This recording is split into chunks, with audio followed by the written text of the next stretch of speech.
Shalom saudara-saudara umat Tuhan dimanapun saja Anda berada. Senang rasanya pada kesempatan ini kita boleh berjumpa dalam tayangan ini. Dan puji Tuhan, terima kasih untuk kesempatan yang diberikan kepada saya pada saat ini lewat tayangan ini untuk memberikan penjelasan sehubungan dengan 28 doktrin Gereja Masih Advent hari ke-7. Dan terlebih khusus pada saat ini saya akan membahas pelajaran atau bab yang ke-8 yang berjudul pertikaian besar. Tentunya kita bertanya, apa itu pertikaian besar? Dan pada saat ini kita akan melihat pelajaran ini mengenai sejarah pertikaian besar dan apa dampak yang terjadi dalam kehidupan umat manusia. Dan tentunya ini penting dalam tujuan kehidupan kita untuk mendapatkan keselamatan. Saat ini saya tidak akan membahas seluruhnya sehubungan dengan pertikaian besar, tetapi saya ingin memberikan garis-garis besar mengenai pelajaran ini. Untuk itu, sebelum saya masuk dalam pembahasan, mari kita terlebih dahulu tunduk kepala dan kita berdoa. Tuhan di sorga, terima kasih. Pada saat ini, kami yang menyaksikan tayangan ini boleh mendapatkan kesempatan untuk belajar akan firman-Mu. Terlebih khusus hubungan dengan pertikaian besar. Berikan kami hikmat dan pengertian, agar kami dapat mengerti dan memahami firman-Mu Tuhan. Dan terlebih penting berikan kami kemampuan untuk kami dapat melakukan apa yang menjadi kehendak Tuhan dalam hidup kami. Kami serahkan semua ke dalam tangan-Mu, bersama-samalah dengan kami. Dalam nama Tuhan Yesus kami berdoa. Amin. Pertikaian besar. Apa yang muncul dalam pikiran kita ketika kita mendengarkan kata ini? Pertikaian besar. Atau biasa yang kita dengarkan pertentangan besar. Ini adalah salah satu dari pelajaran atau salah satu dari 28 doktrin Gereja Masih Advent hari ke-7. Mari kita lihat akan penjelasannya. Terlebih dahulu saya akan membacakan fundamental beliefs sehubungan dengan pertikaian besar ini. Di sini dikatakan seperti ini. Semua manusia kini terlibat dalam pertikaian besar antara Kristus dan setan mengenai tabiat Allah, hukumnya, dan kekuasaannya atas alam semesta. Kita lihat kalimat yang pertama ini. Semua manusia. Siapa manusia? Tentunya saya dan saudara. Kita semua yang hidup dalam dunia ini. Dan secara mungkin kita tidak membayangkan atau tidak terpikirkan sebelumnya.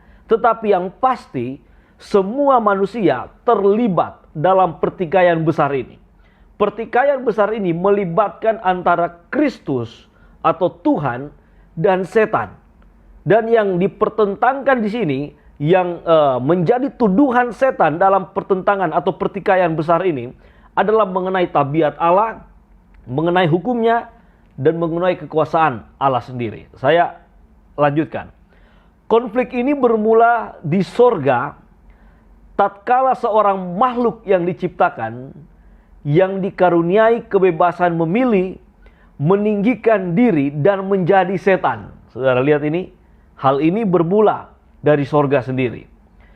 Seteru Allah menjadi setan atau seteru Allah dan memimpin pemberontakan beserta sebagian dari para malaikat. Ia memperkenalkan roh pemberontakan kepada dunia ini ketika ia membuat Adam dan Hawa jatuh ke dalam dosa. Kejatuhan manusia mengakibatkan pemutarbalikan atas gambar Allah dalam diri manusia, mengharu-birukan dunia yang diciptakan, sehingga mendatangkan bencana yang dahsyat waktu air bah melanda seluruh dunia. Makhluk ciptaan yang memperhatikan dunia ini menjadi arena konflik universal, kasih Allah terbukti mencapai puncaknya. Untuk membantu umatnya menghadapi pertarungan ini, Kristus mengirim Roh Kudus dan malaikat-malaikat yang setia untuk memimpin, melindungi, serta mendukung dalam jalan keselamatan. Agak panjang, saudara-saudara. yang tercatat dalam Fundamental Beliefs bagian yang ke-8 ini. Kalau kita merenungkan kalimat yang saya bacakan tadi, kita lihat pertikaian besar ini antara Tuhan dan juga antara iblis atau kuasa kegelapan. Dan ini melibatkan seluruh umat manusia. Melibatkan manusia dalam arti di mana posisi kita dalam pertikaian besar ini. Apakah kita bersama-sama di pihak Tuhan atau sebaliknya kita berada di pihak setan. Dan kalau kita lihat sejarah dari pertikaian besar ini sudah dimulai sejak di sorga, sebelum manusia diciptakan. Pertikaian besar ini terjadi. Pemberontakan terjadi di sorga. Dan sebagian malaikat di sorga memberontak kepada Allah. Dan kita lihat lanjutnya ke Adam dan Hawa. Adam dan Hawa jatuh ke dalam dosa oleh karena pengaruh dari si iblis ini. Dan kita lihat akhirnya manusia berdosa. Perjalanan sejarah dunia ini menggambarkan adanya air bah. Oleh karena Tuhan melihat kejahatan yang sudah bertambah besar dalam dunia ini. Kemudian untuk menyelesaikan masalah ini, masalah dosa manusia, Yesus yang adalah Allah harus turun dalam dunia ini untuk menebus manusia dari dosa. Dan dunia kita ini menjadi arena konflik universal. Dan ketika Yesus naik ke surga, yang Tuhan kirimkan bersama-sama dengan kita adalah Roh Kudus agar kita tetap berada di pihak Tuhan. Ini kesimpulan awal yang bisa kita dapatkan sehubungan dengan pertikaian besar ini. Saya akan masuk dalam beberapa garis besar sehubungan dengan pertikaian besar ini yang dicatat dalam buku 28 Doktrin Gereja Masjid Advent hari ke-7, babnya yang ke-8. Kita lihat penjelasannya. Asal mula pertikaian. Kitab suci menggambarkan bagaimana pertikaian alam ini dimulai. Lucifer, anak fajar, seorang kerubium yang diurapi bertempat tinggal di hadapan hadirat Tuhan. Bisa kita lihat dalam Yesaya 14 ayat 12 dan Yeskiel 28 ayat 14 tentang siapa Lucifer ini. Adalah pemimpin malaikat yang diciptakan oleh Tuhan. Kemudian Alkitab berkata, gambar dari kesempurnaan engkau penuh hikmat dan maha indah. Engkau tak bercela di dalam tingkah lakumu sejak hari penciptaanmu sampai terdapat kecurangan padamu. Lucifer adalah makhluk yang diciptakan oleh Allah. Makhluk yang diurapi. Makhluk yang bertempat tinggal bersama-sama dengan Tuhan di sorga. Tetapi kemudian makhluk ini atau Lucifer ini memiliki kecurangan sehingga dia memberontak kepada Allah. Kemudian apa yang terjadi dengan Lucifer ini? Dalam Yeskiel 28 ayat 17, engkau sombong karena kecantikanmu, hikmatmu kau musnahkan demi semarakmu. Lucifer ini sombong. Apakah karena ia diciptakan lebih daripada malaikat yang lain, membuatnya tidak setara lagi dengan malaikat yang diciptakan oleh karena ia lebih berharga, diciptakan lebih daripada malaikat-malaikat yang lain, dan ia menjadi sombong. Kemudian dalam Yesaya 14 ayat 13 sampai 14, engkau yang tadinya berkata dalam hatimu, aku hendak naik ke langit, aku hendak mendirikan tahtaku mengatasi bintang-bintang Allah, aku hendak naik mengatasi ketinggian awan-awan, hendak menyamai yang maha tinggi. Inilah hal yang sangat fatal yang dilakukan oleh Lucifer ini. Hendak menyamai yang maha tinggi. Alkitab memberitahukan kepada kita dosa yang dilakukan oleh Lucifer ini karena ia mau menyamai dirinya dengan Tuhan. Karena kesombongannya, ia hendak menyamai yang maha tinggi. Inilah asal mula dari pertikaian ini terjadi. Kemudian kita sudah tahu asal mula ini dimulai dari sorga yang adalah Lucifer. Dan Lucifer ini mempengaruhi sebagian malaikat di sorga. Kalau kita baca dalam firman Tuhan, sepertiga ekornya ekornya menyeret sepertiga malaikat di sorga untuk mengikuti dia. Kemudian ia dilemparkan ke bumi. Dan bagaimana manusia dilibatkan dalam pertikaian besar ini. Kita lihat.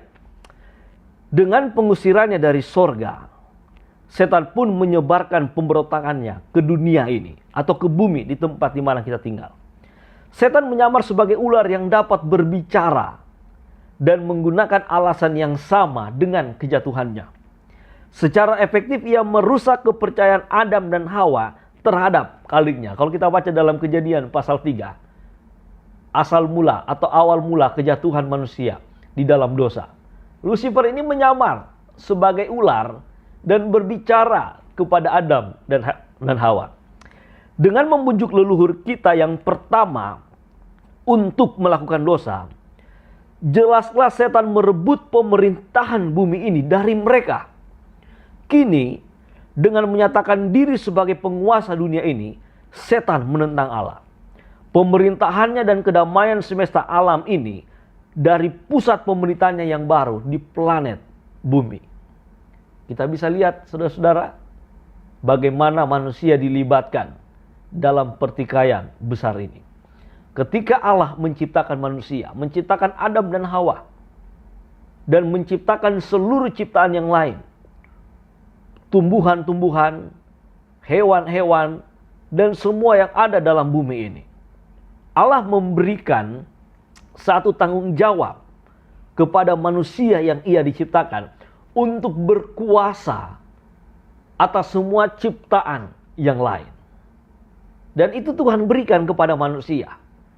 Tetapi ketika Lucifer dapat membuat Adam dan Hawa jatuh ke dalam dosa, kita lihat di sini. Dengan hal ini dia menyatakan diri sebagai penguasa dunia ini.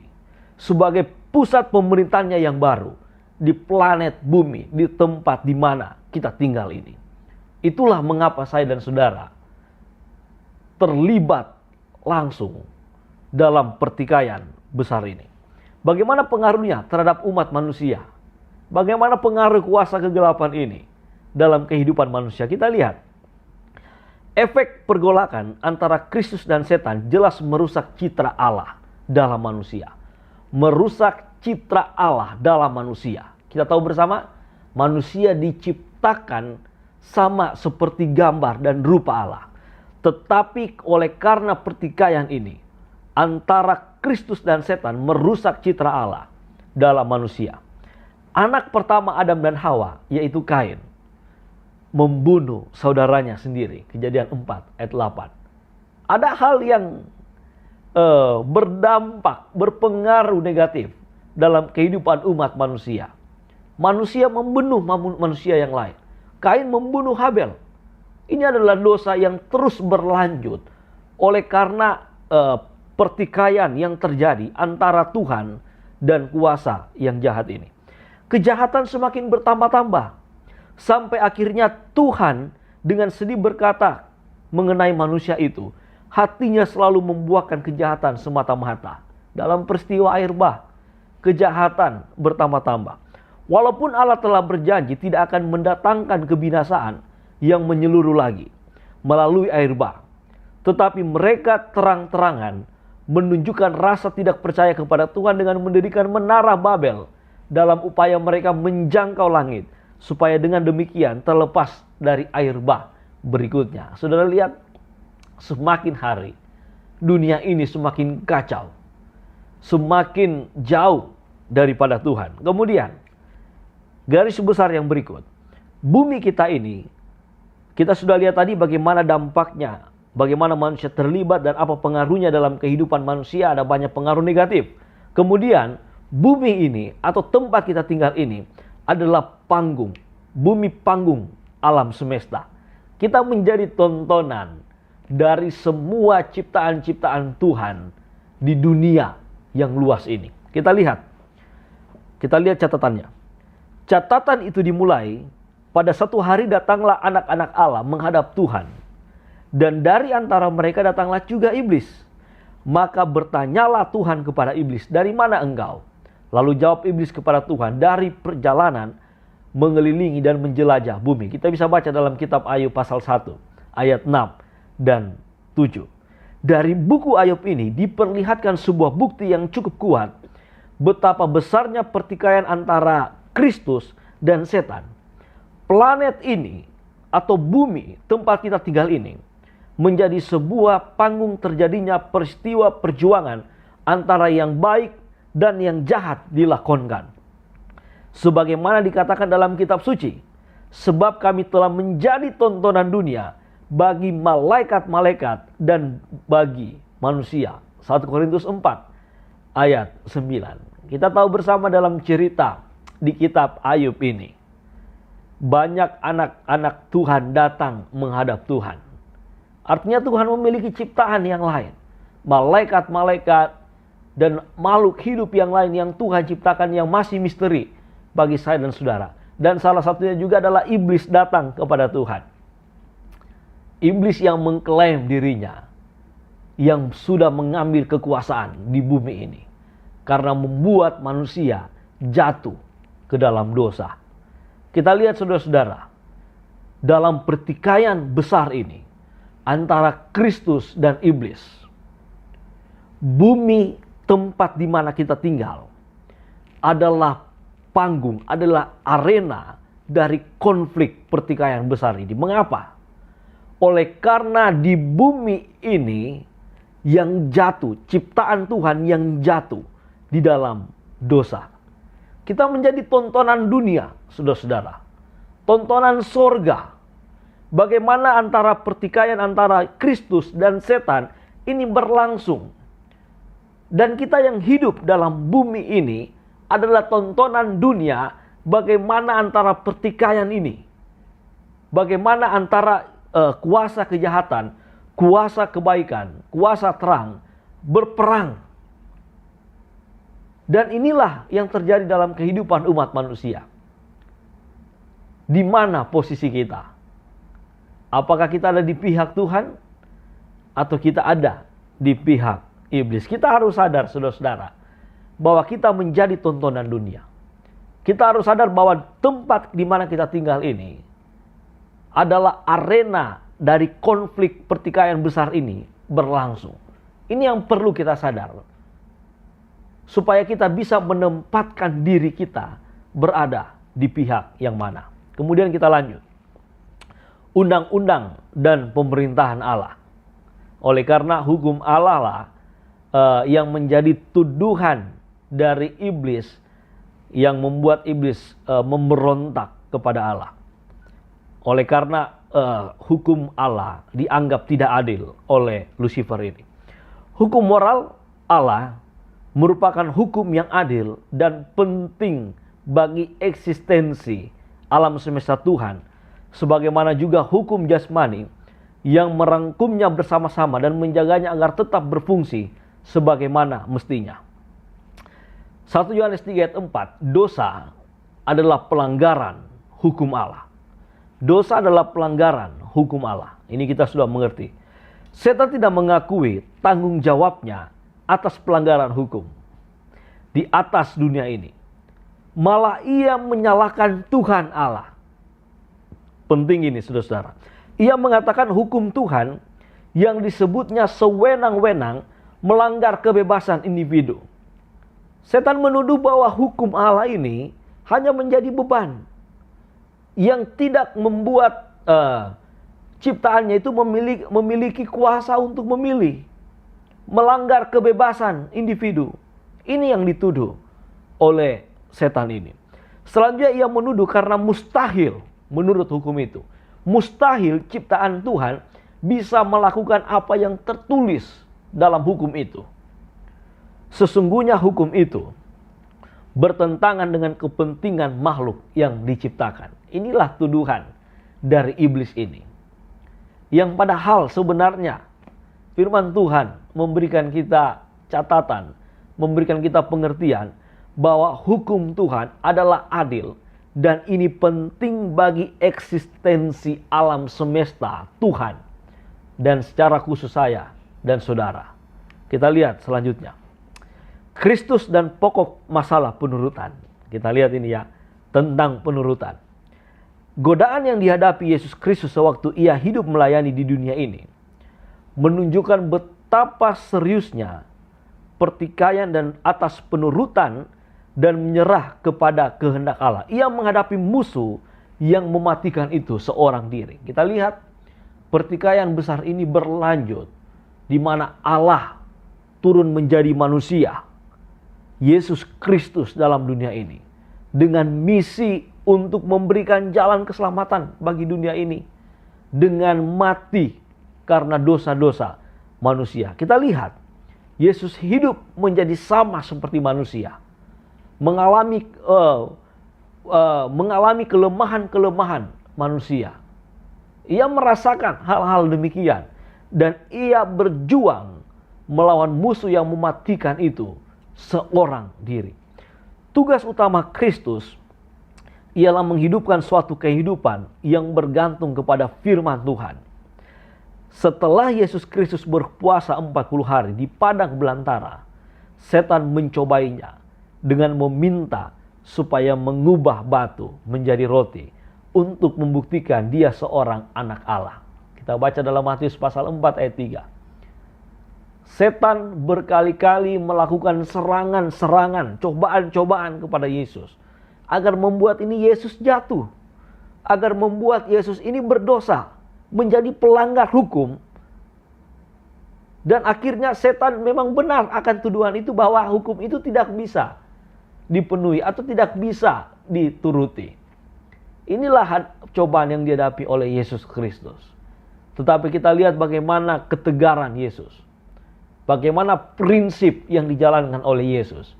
Ia bisa menang dalam cobaan-cobaan setan. Dan hal yang sama, saya dan saudara juga bisa melakukannya. Kemudian perjuangan Yesus berlanjut di Golgota. Kita lihat, pertikaian kosmik mencapai titik pusat di Golgota. Saudara lihat ini, pertikaian ini antara Yesus Kristus dan juga setan mencapai titik pusat di Golgota. Ini pertikaian antara kedua pihak ini. Setan memperkuat usahanya untuk menggugurkan misi Yesus, mengagalkan misi Yesus. Pada saat mendekati akhirnya, kita lihat bagaimana cobaan yang dahsyat. Yesus harus mengalami siksaan, mengalami tuduhan. Ia harus disalib. Orang-orang yang ia sembuhkan, orang-orang yang ia beri makan dengan mujizat Tuhan, orang-orang itulah yang berteriak, salibkan Yesus. Bagaimana pengalaman, penderitaan, cobaan yang berat yang dialami Yesus pada saat itu. Kita lihat, dengan sangat berhasil iblis menggunakan para pemimpin agama pada ketika itu, yang karena cemburu terhadap kepopuleran Kristus mengakhiri pelayanannya di kalangan orang banyak. Keuntungan dari kematian dan hidup Yesus di luar batas dunia umat manusia. Berbicara mengenai salib, Kristus berkata, sekarang juga penguasa dunia ini akan dilemparkan keluar. Yohanes 12 ayat 31. Siapa penguasa dunia ini? Yaitu iblis yang sudah mengklaim dirinya sebagai penguasa dunia oleh karena membuat manusia jatuh ke dalam dosa. Tetapi kematian Yesus di kayu salib membuat penguasa ini akan dilempar keluar. Karena penguasa dunia ini telah dihukum. Yohanes 16 ayat 11. Salib menjadi titik pusat pertikaian antara Kristus dan setan. Dan salib adalah bukti bahwa Kristus memenangkan pertikaian ini. Kristus hidup sebagai manusia. Ia bisa menang melawan cobaan dengan menuruti dan menjalankan apa yang menjadi hukum Tuhan. Dan ia memenangkan akan pertikaian ini. Dan setan dijatuhkan vonis hukuman. Kita lihat selanjutnya. Pertikaian kosmik mencapai puncaknya di atas kayu salib. Cinta kasih, kesetiaan dan penurutan Kristus ditunjukkan waktu menghadapi setan, penguasa yang kejam itu. Kedudukan iblis tumbang sama sekali di sana. Inilah puncak pertikaian besar ini. Inilah titik kemenangan Yesus ketika ia menyelesaikan misinya. di atas kayu salib. Kemudian kita lanjut. Kita sudah dapatkan siapa yang menjadi pemenang antara pertikaian ini. Dan bagaimana sikap kita, saya dan saudara, dalam pertikaian ini. Kristus adalah pusat kitab suci. Tuhan mengundang kita untuk memahami kebenaran sebagaimana terdapat dalam Kristus. Efesus 4 ayat 21. Karena ia sendirilah atau Kristus sendirilah kebenaran itu. Yohanes 14 ayat 5. Kalau ajaran-ajaran Alkitab dipisahkan daripadanya, maka pemahaman akan disesatkan mengenai jalan dan kebenaran dan hidup. Itulah sebabnya saudara-saudara, pentingnya kita memahami kitab suci. Menjadikan kitab suci ini adalah penuntun satu-satunya kita untuk memperoleh keselamatan. Dan di dalam kitab suci itu, Kristus atau Yesus Kristus adalah pusatnya, adalah pusat dari kitab suci itu. Karena Yesus sendirilah kebenaran. Yesus sendirilah jalan, hidup, dan kebenaran. Kemudian, ada catatan di sini penting. Menurut bahasa Yunani, antikris. Saudara lihat antikris atau yang menolak Kristus. Bukan saja berarti melawan Kristus, tetapi juga menggantikan Kristus. Penjelasannya, dengan menggantikan pusat yang lain selain Kristus dalam doktrin gereja, setan memperoleh tujuannya untuk mengalihkan perhatian dari orang yang menjadi tumpuan harapan manusia. Saudara, kita sudah memahami bagaimana pertikaian besar ini terjadi. Bagaimana sejarah yang dimulai dari sorga, pemberontakan Lucifer yang melawan Allah, memberontak sampai ketika manusia diciptakan di bumi, sampai air bah, sampai Yesus mati di kayu salib, dan sampai kita saat ini. Kita sudah tahu bahwa Yesus adalah pemenangnya. Dan kita sudah memahami bahwa pemenang adalah Kristus, dan setan sudah dijatuhkan hukuman dan akan dibinasakan. Tetapi kuasa kejahatan ini tetap mencari pengikut, saudara-saudara. Itulah sebabnya manusia menjadi tontonan dunia. Manusia dipengaruhi oleh kuasa kejahatan ini untuk melawan Kristus. Yang pada akhirnya kuasa kegelapan ini, setan ini, dan semua pengikutnya, manusia yang mengikuti iblis, yang berada di pihak iblis, akan dihukum dan dibinasakan. Di mana posisi saya dan saudara? Inilah pertanyaan penting. Jika kita memilih berada di pihak Kristus, berada di pihak pemenang pertikaian besar ini, mari hidup sesuai dengan kitab suci. Mari hidup sesuai dengan hukum Allah. Mari hidup sesuai dengan apa yang menjadi kehendak Tuhan di dalam kehidupan kita. Kita lihat kesimpulannya.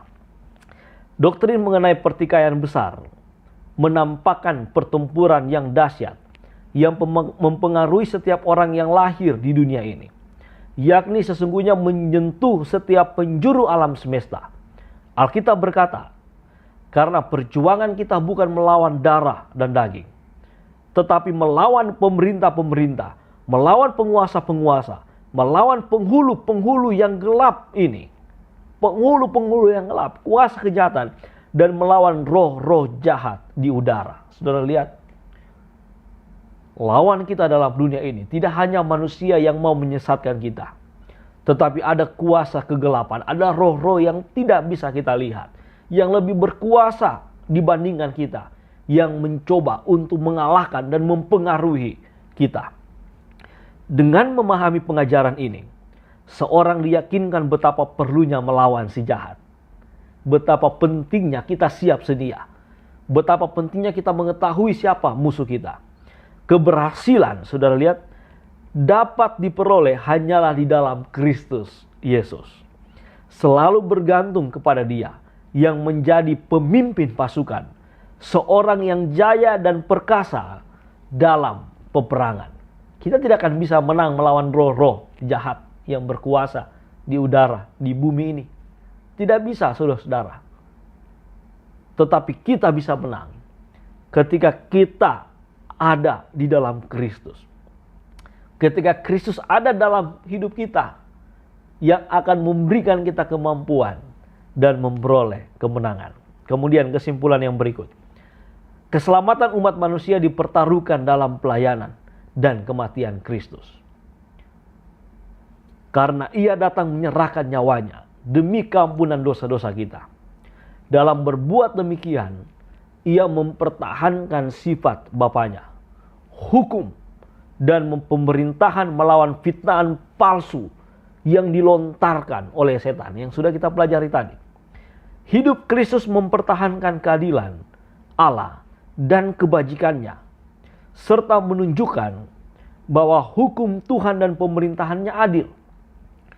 Kristus menyatakan betapa tidak beralasan serangan setan terhadap Allah, menunjukkan bahwa melalui ketergantungan yang total atas kuasa Allah dan anugerahnya, orang-orang percaya yang bertobat dapat bangkit mengatasi gangguan serta frustasi godaan hidup sehari-hari dan hidup menang atas dosa. Luar biasa sekali saudara-saudara.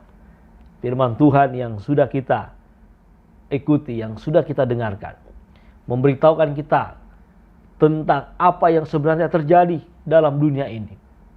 Bahwa ada pertikaian antara kuasa kejahatan dan kuasa kebaikan, antara iblis dan Kristus. Ini yang perlu untuk kita sadari. Dan di mana posisi kita. Kalau kita mau menang, beradalah di pihak Kristus. Mari kita selalu berjaga-jaga. Mari kita selalu bersiap sedia. Kuatkan selalu iman. Kuatkan selalu kerohanian kita. Agar kita bisa selalu berada dalam pihak Kristus. Semoga pelajaran mengenai pertikaian besar ini dapat kita pahami dan mengerti. Dan boleh kita terapkan dalam kehidupan kita sehari-hari. Untuk selalu berada di dalam Kristus. Saya akan menutup pembahasan ini dengan doa. Mari kita tunduk kepala sekali lagi dan kita berdoa. Tuhan di sorga, terima kasih. Pembahasan yang sudah kami dengarkan.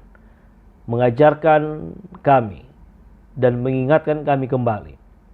Bahwa kami memiliki lawan dalam dunia ini. Yaitu kuasa kejahatan.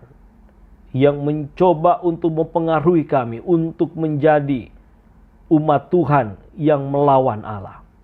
Untuk itu, kami mau Tuhan, agar kami bisa menang dalam setiap cobaan, dalam setiap pengaruh dari kuasa kejahatan ini. Untuk itu Tuhan, kami berdoa menyerahkan hidup kami ke dalam tangan-Mu. Kami mau berserah sepenuhnya kepadamu, agar Yesus terus berada di pihak kami, agar kami boleh memperoleh kemenangan. Mampukan kami untuk menyadari akan kondisi ini Tuhan. Mampukan kami untuk menyadari apa yang menjadi tujuan utama dalam hidup kami. Yaitu kami mau menjadi umat Tuhan yang dapat diselamatkan. Untuk itu kuatkan kami selalu. Tumbuh-tumbuhkan iman dan kerohanian kami. Agar kami selalu setia kepadamu Tuhan. Berkati pemirsa yang menyaksikan tayangan ini. Agar kiranya Tuhan selalu berikan kesehatan. Engkau berikan keberhasilan dan kesuksesan. Bahkan selalu Engkau berikan kesetiaan dimanapun saja berada. Terima kasih banyak Tuhan. Kami percaya berkat-Mu akan selalu menjadi bagian kami. Kami serahkan hidup kami ke dalam tangan-Mu. Dalam nama Tuhan Yesus kami berdoa. Amin.